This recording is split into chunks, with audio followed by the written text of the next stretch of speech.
The wake-up call was finding this startling statistic that web usage in the spring of 1994 was growing at 2,300% a year. Things just don't grow that fast. It's highly unusual. And that set me about thinking what kind of business plan might make sense in the context of that growth. I think there are a couple of things, and one of the things that everybody should realize, and that is probably the single most important factor, is that any startup company that turns into a substantial company over the years never lose track of the fact that there was a lot of luck involved in that. So, there are a lot of entrepreneurs, there are a lot of people who are very smart, very hardworking. Very few ever have, the planetary alignment that leads to a tiny little company growing into something substantial. So that requires not only a lot of planning, a lot of hard work, a big team of people who are all dedicated, but it also requires that not only the planets align, but that you get a few galaxies in there aligning too. And that's certainly what happened to us. Our timing was good. Our choice of product categories, books, was a very good choice, and we did a lot of analysis on that to pick that category as the first best category for e-commerce online. But there were no guarantees that that was a good category. At the time we launched this business, it wasn't even crystal clear that the technology would improve fast enough that ordinary people, non-computer people, would even want to bother with this technology. So that was good luck. So there are a whole bunch of things that have to sort of align to make it work. I went to my boss and said to him, I'm going to go do this crazy thing, and I'm going to start this company selling books online. And this is something that I had already been talking to him about in a sort of more general context. But then he said, let's go on a walk. And we went on a 2-hour walk in Central Park in New York City. And the conclusion of that was this. He said, this actually sounds like a really good idea to me. But it sounds like it would be a better idea for somebody who didn't already have a good job. And he convinced me to think about it for 48 hours before making a final decision. And so I went away and was trying to find the right framework in which to make that kind of big decision. And I'd already talked to my wife about this, and she was very supportive and said, look, you can count me in 100%. Whatever you want to do. It's true, she had married this kind of fairly stable guy in a stable career path, and now he wanted to go do this crazy thing, but she was 100% supportive. So it really was a decision that I had to make for myself, and the framework I found, which made the decision incredibly easy, was what I called, which only a nerd would call, a regret minimization framework. So I wanted to project myself forward to age 80 and say, okay, now I'm looking back on my life. I want to have minimized the number of regrets I have. And I knew that when I was 80, I was not going to regret having tried this. I was not going to regret having wanted, trying to participate in this thing called the internet that I thought was going to be a really big deal. I knew that if I failed, I wouldn't regret that. But I knew the one thing I might regret is not ever having tried. And I knew that that would haunt me every day. And so when I thought about it that way, it was an incredibly easy decision. And I think that's a very good, it's if you can project yourself out to age 80 and sort of think, what will I think at that time? It gets you away from some of the daily pieces of confusion. I left this Wall Street firm in the middle of the year. When you do that, you walk away from your annual bonus. And that's the kind of thing then the short term can confuse you. But if you think about the long term, then you can really make good life decisions that you won't regret later.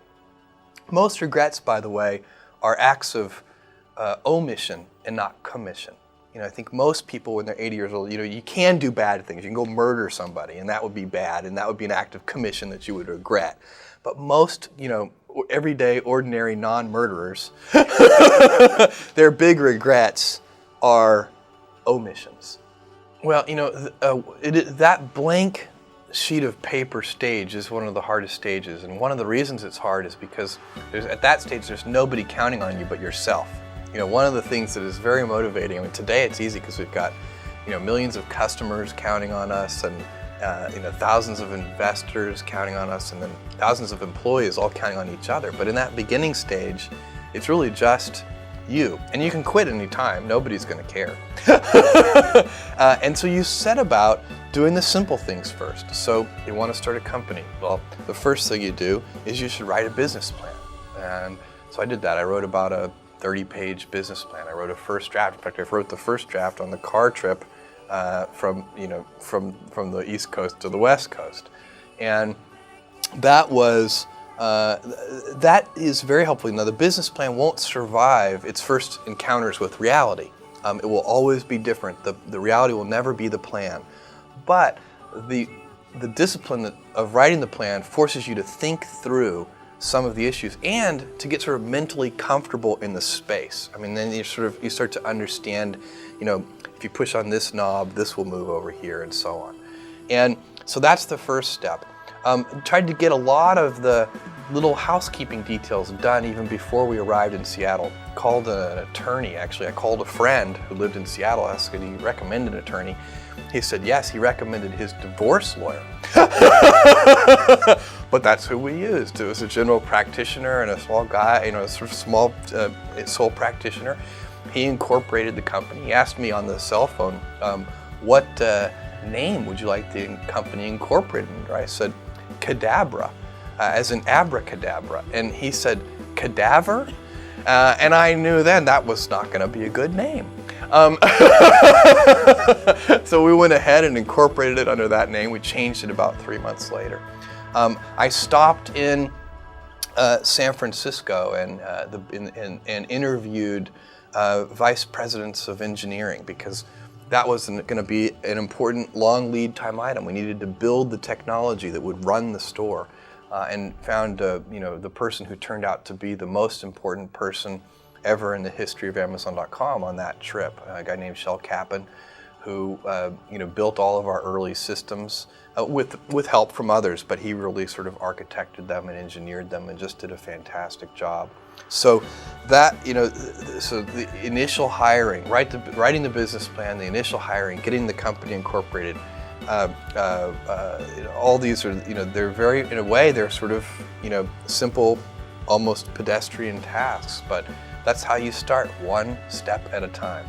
The first sort of initial startup capital for Amazon.com came primarily from my parents, and they invested a large fraction of their life savings in what became Amazon.com. And that is was a very bold and trusting thing for them to do, because they didn't. My dad's first question was, "What's the internet?" Okay, so he wasn't making a bet on this company or this concept. He was making a bet on his son, as was my mother. So, and I told them that I thought there was a 70% chance that they would lose their whole investment, which was a few $100,000, and they did it anyway. And I thought I was giving myself triple the normal odds, because there's really, if you look at the odds of a startup company succeeding at all, it's only about 10%. Here I was giving myself a 30% chance.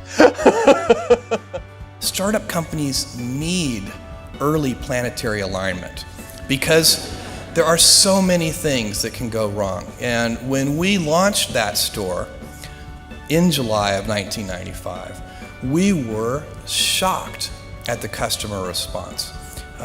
Literally in the first 30 days, we had orders from all 50 states and 45 different countries. And we were woefully unprepared from an operational point of view to handle that kind of volume. And in fact, we quickly expanded. We talked to our landlord, and we expanded into a 2,000 square foot basement warehouse space that had 6-foot ceilings. One of our 10 employees was 6'2". He went around like this the whole time, and we were we were doing our day jobs, which might have been, computer programming and all the different things that 10 people will do in a little tiny startup company. And then we would spend all afternoon and into the wee hours of the morning packing up the orders and shipping them out. I would drive these things to UPS, and so we'd get the last one, and we'd wait to the last second. I'd get to UPS, and I'd sort of bang on the glass door that was closed, and they always would take pity on me and sort of open up and let us, ship things late. We had so many orders that we weren't ready for that we had we had no real organization in our distribution centers at all. In fact, we were packing on our hands and knees on a hard concrete floor, and I remember, just to show you how stupid I can be. My only defense is that it was late, but we were packing these things. Everybody in the company, and I had this brainstorm. And as I said to the person next to me, "This packing is killing me. My back hurts. This is killing my knees on this hard cement floor." And the person said, "Yeah, I know what you mean." And I said, "You know what we need? This is my brilliant insight. We need knee pads." I was very serious. And this person looked at me like I was the stupidest person they'd ever seen. They're like, "I'm working for this person. This is great." And said, "What we need is packing tables." And I looked at this person, and I thought that was the smartest idea I'd ever heard. The next day we got packing tables, and I think we doubled our productivity. That early stage, by the way, of Amazon.com, where we were so unprepared, is probably one of the luckiest things that ever happened to us, because it formed a culture of customer service in every department of the company, every single person in the company, because we had to work with our hands so close to the customers, making sure those orders went out, really set up a culture that served us well. And that is our goal, to be Earth's most customer-centric company. And then a second round of fundraising about a year later or so, we raised $1 million, and I had to talk to about 60 different people. This is angel investors, so venture capitalists were totally uninterested. And this was a time, it wasn't like what people think of today. And in 1998 and 1999, you could raise $60 million for an internet idea without a business plan, with a single phone call. It was a very different era. But back in 1995, it was very difficult to raise money.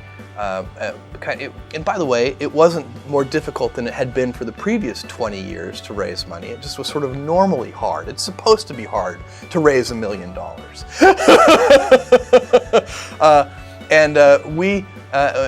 So with a lot of hard work, we raised that $1 million from about 20 different angel investors who invested about $50,000 each. And that was the original money that really funded Amazon.com. Once you are looking at the odds in a realistic way, it's very important for entrepreneurs to be realistic. And so if you believe on that first day, while you're writing the business plan, that there's a 70% chance that the whole thing will fail, and then that kind of relieves the pressure of self-doubt. I mean, it's sort of like, I don't have any doubt about whether we're going to fail. That's the likely outcome. And it just is. And to pretend that it's not will lead you to do strange and unnatural things. So and what you do with those early investment dollars, so if you have $300,000 and then you have $1 million, what you do with those early precious capital resources is you go about systematically trying to eliminate risk. So you pick whatever you think the biggest problems are, and you try to eliminate them one at a time. And that's how small companies get a little bit bigger, and then a little bit bigger, and a little bit bigger, until finally, at a certain stage, you reach a transition where the company has more control over its future destiny. And when a company is very tiny, it needs a tremendous amount of not only hard work, but as we talked about earlier, luck. As a company gets bigger, it starts to become a little more stable, where if at a certain point in time, the company has a much bigger influence over its future outcome. It needs a lot less luck, and instead it needs the hard work. And at that point, in a way, there's a little bit more pressure, because then if you fail, you have nobody to blame but yourself.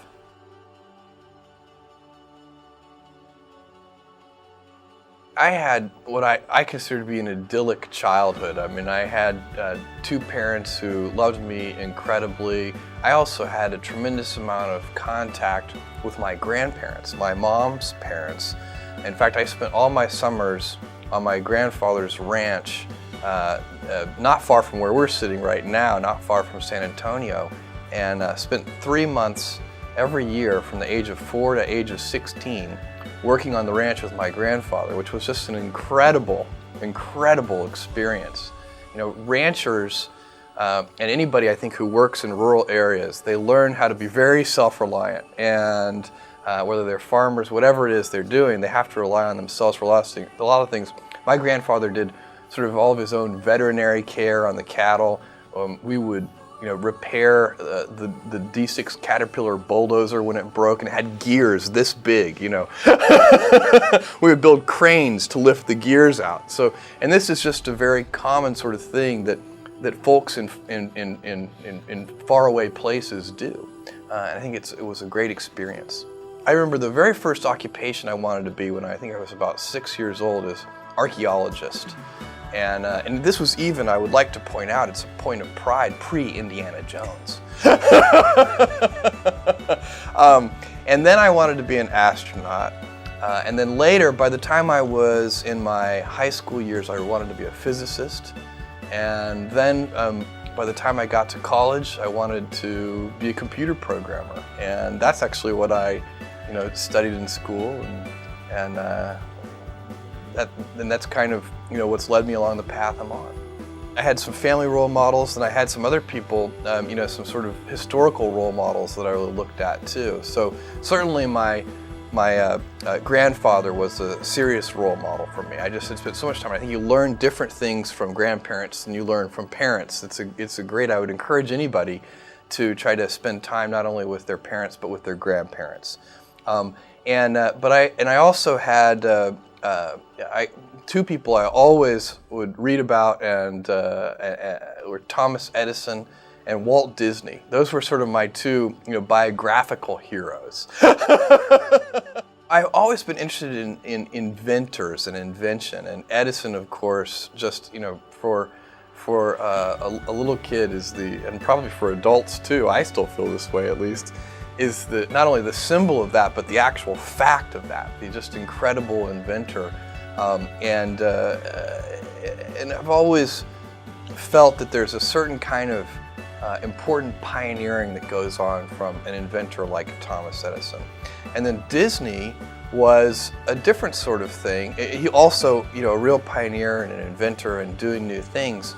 But it seemed to me that he had this incredible capability to create a vision that he could get a large number of people to share, because the things that Disney invented, like Disneyland, the theme parks and so on, they were such big visions that no single individual, unlike a lot of the things that Edison worked on, no single individual could ever pull them off. And Walt Disney really was able to get a big team of people working in a concerted direction.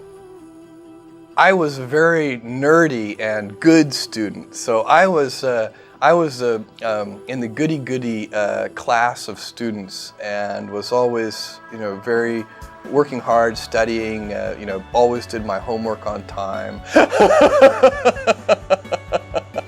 I was a good student. I liked school. And the things I got into trouble on were, like, I lost my library privileges one time, which was really, inconvenient for me, because I was actually, for laughing, I know you'll never believe this, but laughing too loudly in the library. I've had this laugh all my life. I have no idea where it came from. There was a period where my brother and sister wouldn't go see a movie with me. It was too embarrassing.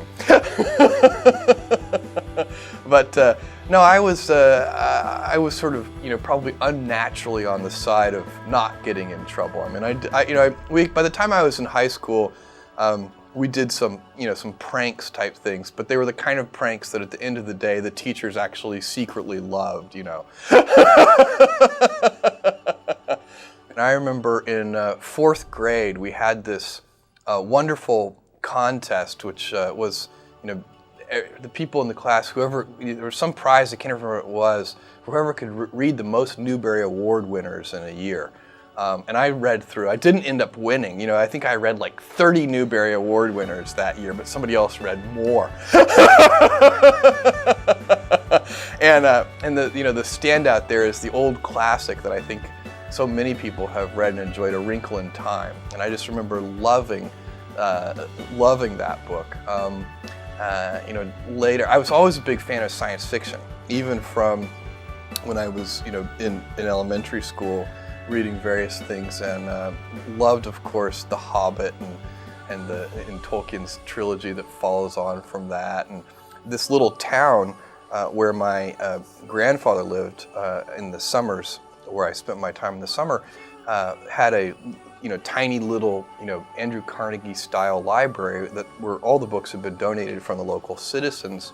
And I found, this is a very small library, smaller than the room that we're sitting in now, and it had, but it had an extensive science fiction collection, because it just so happened one of the residents of this 3,000 person town had been a science fiction fan and donated their whole collection. And that started a love affair for me with, people like Heinlein and Asimov and, all the well-known science fiction authors that, persist to this day. My math teacher in either 4th or 5th grade, I can't remember, Mrs. McInerney, she had a big influence on me. My calculus teacher in high school, Mr. Moore, he had a big influence on me. Mrs. Delchamps, who taught chemistry in high school, Mrs. Rule, who taught physics. I really, I have been blessed with conscientious, hardworking, super smart teachers. And I don't know, because I only got to go through school once, so I don't know if, I have a feeling I was lucky. I know there are a lot of hardworking teachers out there, but I seem to have had more than my fair share. I always wanted to please. It was one of the things, and I think one of the things that these teachers who are really, really good do is they recognize that their students, they create that environment where you can be very satisfied by the process of learning that's going on. So it's like anything. If you do something and you find it to be a very satisfying experience, then you want to do more of it. And so the great teachers somehow convey in their very attitude and their words and their actions and everything they do that this is an important thing you're learning. And by doing that, you end up wanting to do more of it and more of it and more of it. And I think that's a real talent that some people have, to kind of convey the importance of that and to reflect it back to the students. I was very difficult to punish for my parents, because they would send me to my room, and I was always happy to go to my room because I would just read. So if I talked back or did anything that was sort of, you're grounded and you have to stay in your room, that was always fine with me. So I was a big reader. I remember playing lots of games in elementary school, like kick the can and various, tag and all the outdoor games and so on. And I did all those things. I think I had a very kind of, normal sort of, except for my ranch experience, which I think is very unusual for experiencing a great one to have had. I think my experience as a kid was a very normal one. I was 5 and 6 years older than them. So, now that I'm 37 years old, it's like we're of the same generation. When I was 15 and they were 10 and 9, I had no time for them whatsoever. It was they were always like the pesky younger siblings that I was trying to shake off and keep out of my room. And I was constantly booby trapping the house with various kinds of alarms, and some of them were not just, audible sounds, but actually like, physical booby traps. I think I occasionally worried my parents that they were going to open the door one day and, have 30 pounds of nails drop on their head or something. I was always, our garage was basically, science fair central, and my mom is a saint because she would drive me to Radio Shack, multiple times a day, to the point where she would finally say, "Okay, look, will you please get your parts list straight before we go? I can't handle more than one trip to Radio Shack per day." So there was a lot of that kind of stuff going on in our house. I went to Princeton primarily because I wanted to study physics, and it's such a fantastic place to study physics, and things went fairly well until I got to quantum mechanics, and there were about 30 people in the class by that point, and it was so hard for me. And I just remember there was a point in this where I realized I'm never going to be a great physicist.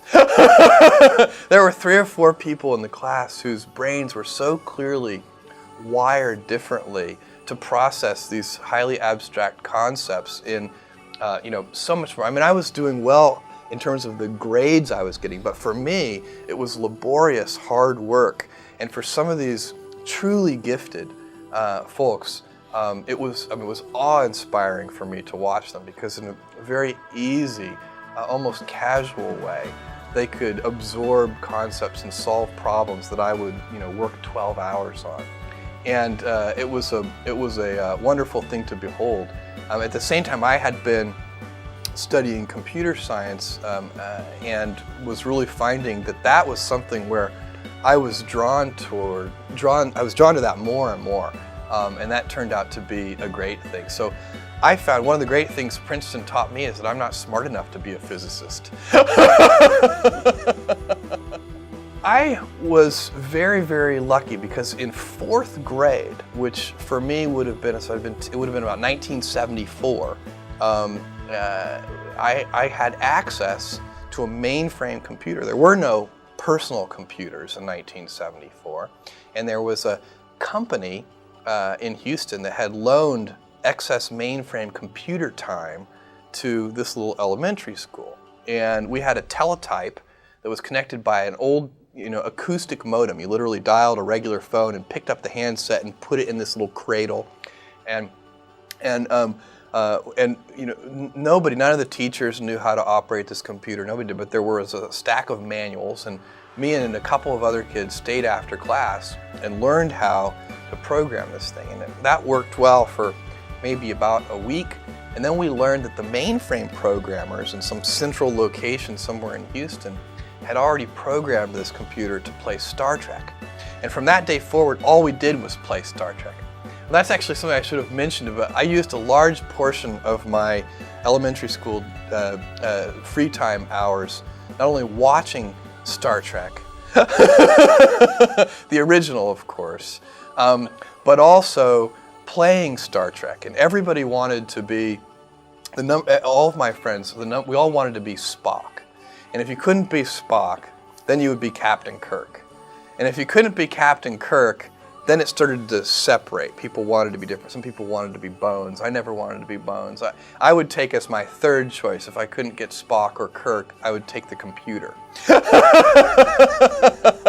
You say, somebody would ask, the computer was fun to play because people would ask you questions and they say computer and you'd say working.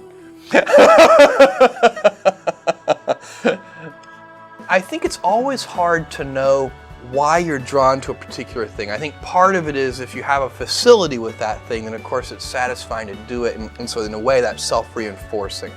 And certainly I always had a facility with computers. I always got along well with them, and they're such extraordinary tools. I mean, you can teach them to do things, and then they actually do them. I mean, it's a kind of an incredible tool that we've built here in the 20th century.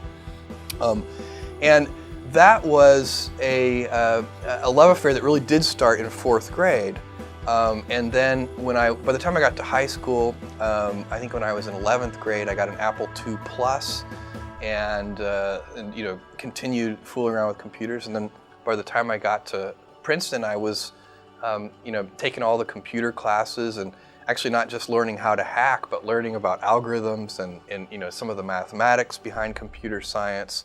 And it's fascinating. I mean, it's really a very involving and fun subject.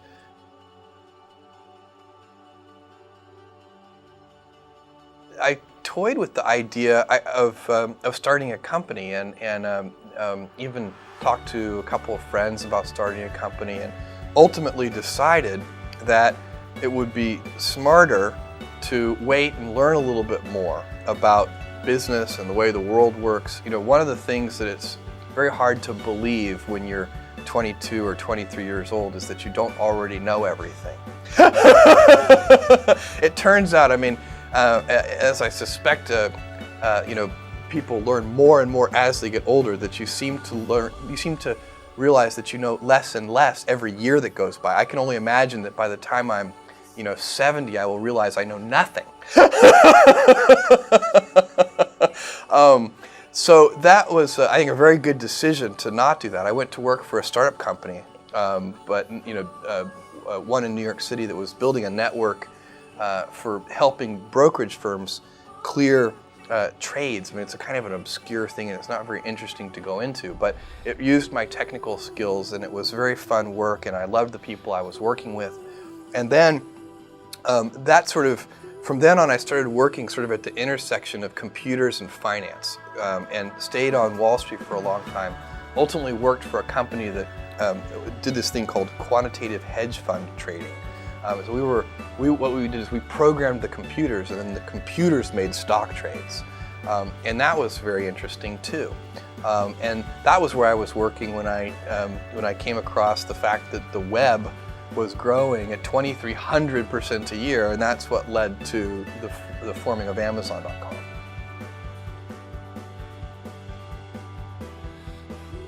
I think the internet in general, Amazon.com in particular, this is still chapter 1. So you're sort of asking me about my story, and it's still sort of the very beginning. Which I think is, it is interesting, because there's still a lot of this to be built, a lot of technology to build, a lot of innovations for customers to be built, and also the financial side of the story is still playing itself out in real time. But there's a lot of visibility on the internet, and there has been for the last couple of years. The first 4 years of the company, we sort of worked in relative obscurity, and it was we always had lots of supporters, and we always had lots of skeptics. And that's still the same today. It's just that the level of visibility is so much higher. So if you look at the 6 years that we've been doing business so far, exactly one of those 6 years, we were not the underdog, and that was 1999. And that was the weird year for us. Now it's much more normal. It's more what we're used to. At this point in time, we haven't built a lasting company yet. We still have a tremendous amount of hard work ahead of us. But we have all of the assets in place now. We have eliminated the necessity for the luck that a startup company requires. And now, our future is in our own hands as a team and as a company. We have so many smart people. We have so many customers who treat us so well. And we have the right kind of culture that obsesses over the customer. If there's one reason we have done better than most of our peers in the internet space, over the last 6 years, it is because we have focused like a laser on customer experience, and that really does matter. I think in any business, it certainly matters online, where word of mouth is so very, very powerful. If you make a customer unhappy, they won't tell 5 friends, they'll tell 5,000 friends. So we are at a point now where we have all the things we need to build an important and lasting company. And if we don't, it will be shame on us. I think in my particular case, I laugh a lot. So it is, there are, I think stress, you can be, I think one of the things that's very important to note about stress is that stress primarily comes from not taking action over something that you can have some control over. So if I find that some particular thing is causing me to have stress, that's a warning flag for me. What it means is there's something that I haven't completely identified, perhaps in my conscious mind, that is bothering me, and I haven't yet taken any action on it. I find as soon as I identify it and make the first phone call or send off the first email message or whatever it is that we're going to do to start to address that situation, even if it's not solved, the mere fact that we're addressing it dramatically reduces any stress that might come from it. So stress comes from ignoring things that you shouldn't be ignoring, I think in large part. So stress doesn't come, people get stress wrong all the time in my opinion. Stress doesn't come from hard work, for example. You can be working incredibly hard and loving it. And likewise, you can be out of work and incredibly stressed over that. So, and likewise, if you kind of use that as an analogy for what I was just talking about, if you're out of work, but you're going through, a disciplined approach of, a series of job interviews and so on and working to remedy that situation, you're going to be a lot less stressed than if you're just worrying about it and doing nothing.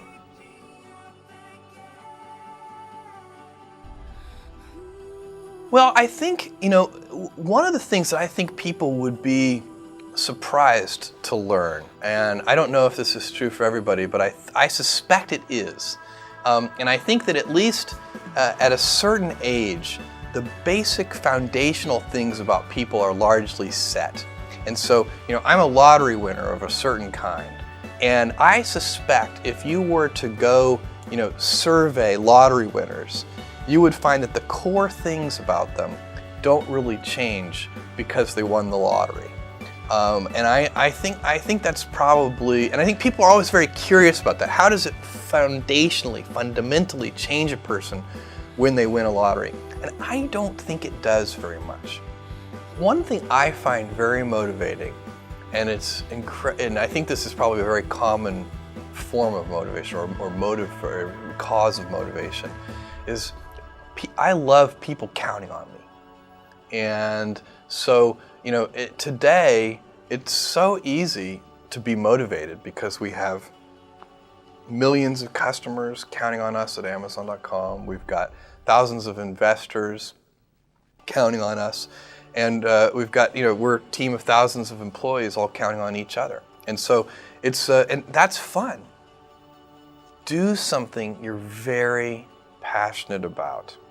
And don't try to chase what is kind of the hot passion of the day. I think we actually saw this, I think you see it all over the place in many different contexts, but I think we saw it in the internet world quite a bit, where at the sort of peak of the sort of internet mania in say 1999, you found people who were very passionate about something. They kind of left that job and decided, I'm going to do something in the internet because it's it was almost like the the 1849 gold rush in a way. I mean, you find that people, if you go back and study the history of the 1849 gold rush, you find that at that time everybody who was within shouting distance of California was, they might have been a doctor, but they quit being a doctor and they started panning for gold. And that almost never works. And even if it does work, according to some metric, financial success or whatever it might be, I suspect it leaves you ultimately unsatisfied. So you really need to be very clear with yourself. And I think one of the best ways to do that is this notion of projecting yourself forward to age 80, looking back on your life and trying to make sure you've minimized the number of regrets you have. That works for career decisions. It works for family decisions. Do you want? I have a 14-month-old son, and it's very easy for me to, if I think about myself when I'm 80, I know I want to watch that little guy grow up. And so I don't want to be 80 and think, shoot, I missed that whole thing and I don't have the kind of relationship with my son that I wished I had, and so on and so on. So if you think about that, so I guess another thing that I would recommend to people is that they always take a long-term point of view. And I think this is something about which there's a lot of controversy. There's a lot of people, and I'm just not one of them, believe that you should live for the now. I think what you do is you think about the great expanse of time ahead of you and try to make sure that you're planning for that in a way that's going to leave you ultimately satisfied. So this is the way it works for me. And I mean, everybody needs to find that for themselves. So I think there are a lot of paths to satisfaction, and you need to find one that works for you. If you are a lottery winner, as I am, then one of the things that you get a chance to do at some point in your life is to be a philanthropist. And I didn't grow up hoping, boy, maybe I'll be a philanthropist one day. That wasn't ever on my list of, archaeologist, astronaut, those things I wanted to be. Physicist, I never. I think in large part because I never expected to have the means to be a philanthropist. But I think that if you win a lottery of this kind of size, that one of the things that over time you have an obligation to do is to think about the ways that wealth can be used in a highly leveraged way. I also think, by the way, it's really easy to give away money in highly unleveraged ways where it's just a waste of money.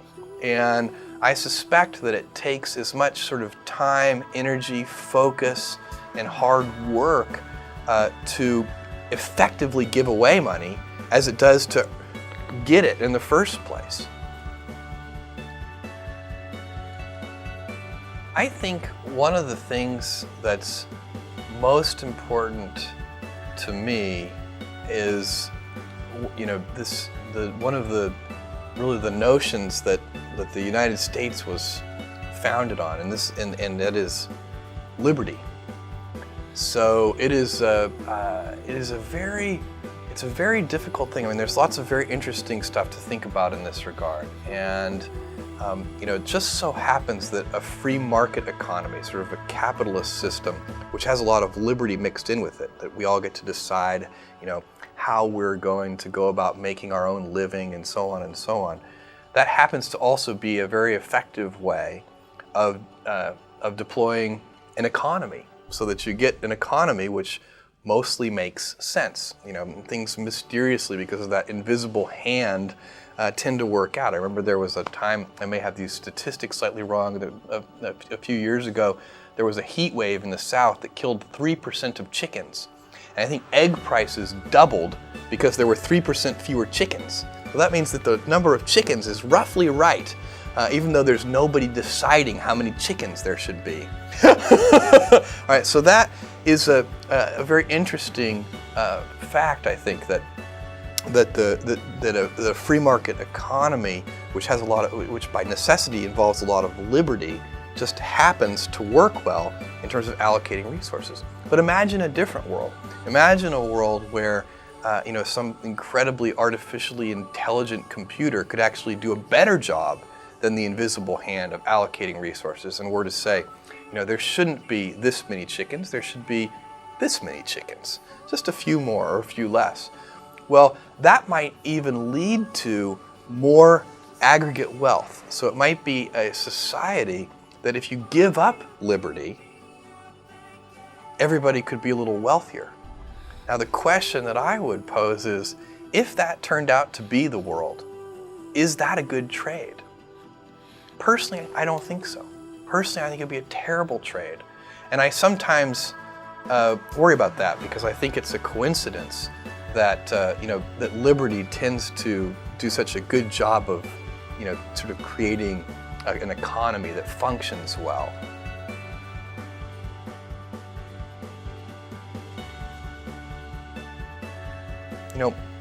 If you look over over long periods of time, look over hundreds of years, and look at the average sort of life cycle of a new technology, what you find is that it's getting compressed and compressed and compressed. So the rate of change is getting faster and faster. Every decade that goes by, there are sort of more important discoveries per unit time than there were in the previous decade. And a lot of these discoveries tend to have two uses. I mean, technologies tend to be agnostic with respect to whether they can be used for good or used for evil. And I think that over the next 50 years, we are going to face a lot of very tough decisions as a society in how we make sure that we are harnessing those technologies for good purposes. I think liberty, giving people the freedom to, as long as they're not hurting somebody else, do what they want, is super important. I think it's the core essence of the American dream, and I think at times we as a people get confused about it. I mean, I think one of the things that you see come up in various places, and people talk about it under different labels. Sometimes they talk about it as a lack of personal responsibility and other kinds of labels. But what it really is I think people should carefully reread the first part of the Declaration of Independence, because I think sometimes we as a society start to get confused and think that we have a right to happiness. But if you read the Declaration of Independence, it talks about life, liberty, and the pursuit of happiness. Nobody has a right to happiness. You should have a right to pursue it, and I think the core of that is liberty.